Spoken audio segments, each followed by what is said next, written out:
Right now, joining us, this is an amazing opportunity for us. We are talking with none other than Lanny Poffo. Lanny, this has been probably a whirlwind of emotions for you the past 24 hours. All I can say is it's about time that your brother, the Macho Man Randy Savage, is taking his rightful place into the WWE Hall of Fame.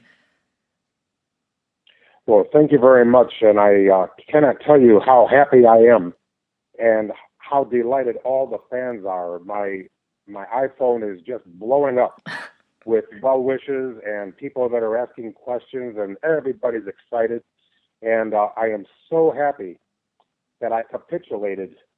And you know, when you change the way you look at things, the things you look at change. And I am sorry that my brother wanted the Poffos to be inducted as a family, but I had to let go of that because it was hurting too many people. And Randy loved the fans. He was never satisfied with any costume that he had or any match that he had or any interview. He always wanted better, better, and better for the fans.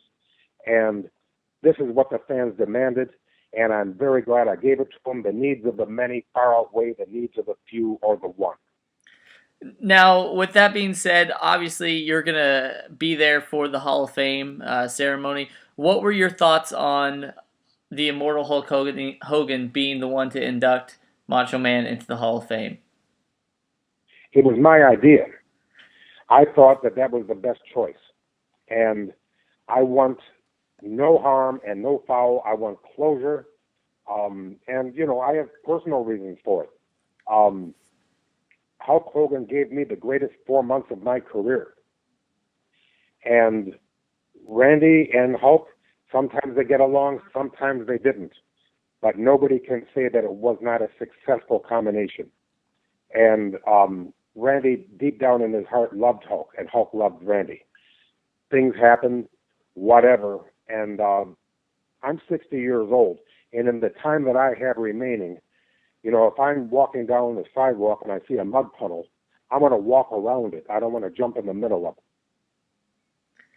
I think that this just shows once again, like you were saying, that you know that this was something that the fans wanted, and that's something that's great because as a fan myself, a year would go by and no Macho Man, another year would go by and no Macho Man, and now it feels complete. And I want to thank you personally. I know that all of our listeners want to thank you personally. But what does it mean for you and your mother that now?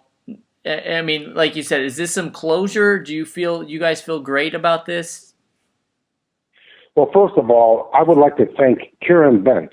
Blessed are the peacemakers.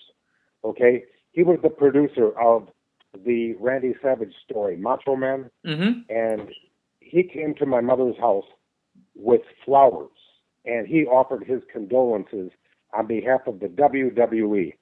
And you know something? What a fantastic person he was. Polite, professional, and I'm not taking away from the sound man, the lighting man, all the grips and whatever. I mean, it was quite a crew that came. And didn't they do a fantastic job? It was amazing. You know what? I got it the day it came out on DVD, and I've watched it several times since then. Not to mention all the stuff that they have on the WWE Network, but it was truly an amazing DVD. Right, and you just can't have everything. I would have loved it if Andrea Tanteros had been a part of it, because I never forget when the 2011 came to an end. They were talking about people that they lost in 2011, and she mentioned Macho Man Randy Savage and how much it meant to her because she's from Allentown, Pennsylvania, and she actually was there at WrestleMania 4 when the Macho Man defeated Ted DiBiase to win the first time that Randy won the WWE belt. And I thought she should be a part of it. I hope she is, but she's very, very busy on Fox News. And but what a fantastic person! And I was so happy that I found her email and thanked her profusely. Now, with the Hall of Fame induction, that seems like one door's closing. Does this mean another one's opening? Do you think that, or are you open to doing more things with the WWE now regarding your brother and yourself and your father in the future? The thing is, I'm not going to wait by the phone, but anybody with a good idea can certainly call me, and I am acquiescent to anything. But I know what you're asking me, and that's just a whole different kettle of fish. Mm-hmm. The thing is, I'm lucky enough to be. Let's see, I'm 60 years old. I am retired, and I've resigned myself to the aristocratic pleasure of doing absolutely nothing all day long. And every once in a while, I get a little ambitious, and I work out, play basketball, and I'm waiting for MLB Network to come on because I'm still a baseball junkie. And I've got a few hobbies that keep me busy. But mostly, I take care of my mommy. She's going to be 88 years old. And I asked her if she was coming in, and I knew she couldn't. I mean, it's a little bit too far to fly to San Jose, and you got to change planes. So it's like a 7-hour deal. Mm-hmm. And, it's just too much stress. And I would love to have her with, but she doesn't want to go. She knows she can't. My one question for you is, will you maybe get out the pen and the paper and write a specific poem for this occasion? I think that's definitely something that we need. Well, you never know. That's my gimmick, but I'll tell you what, I was very, very disappointed when Bob Backlund went into the Hall of Fame and Maria Menounos gave the best speech I've ever heard. Mm-hmm. And the fans booed her right out of Madison Square Garden. And in my opinion, Bob Backlund is one of the finest gentlemen I have ever met. I always aspired to be like him. He doesn't smoke. He doesn't drink. He doesn't swear. And he has the highest integrity. I mean, trust me, this is real. And the fans in Madison Square Garden, they didn't appreciate Maria Menounos.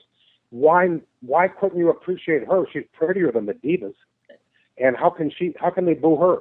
Yeah. I mean, she's the hottest looking woman, and she was trying to give a nice speech, and I thought she was fabulous. And boo.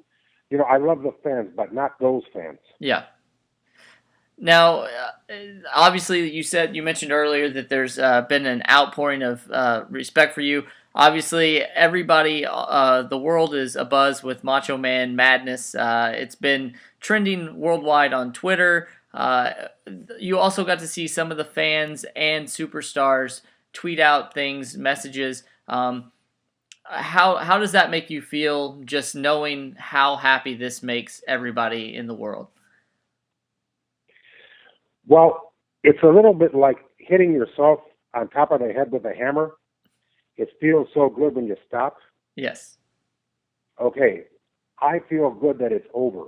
Mm-hmm. Of course, it won't be over until we actually go to the Step Center in San Jose and actually induct him. And I hope everything goes well. I hope there aren't any terrorist attacks. I hope everybody behaves civilly and nobody boos. But I just want to have a good time. And, I'm 60 years old, like I mentioned. I'm living on greens, onions, mushrooms, beans, berries, and seeds. My goal is to be 120 or die trying. I love life. I love being in the world. And I'm looking for positive things to make positive impacts. And so all those haters, stay home. This is going to be a happy occasion. And Hulk Hogan is going to be there, and he's the guy that deserves to be there, because I'm saying there was more good times than bad, and for me, there were only good times. Well, we definitely can't wait. We appreciate your time. I know that you're very busy now, and anything that we could do to help out, we would definitely be willing to do so. You are a great person for doing this. It couldn't have been easy this whole time, but it's what the fans wanted, and obviously you let us have that. So thank you so much. We appreciate it. Oh, yeah. Thank you very much.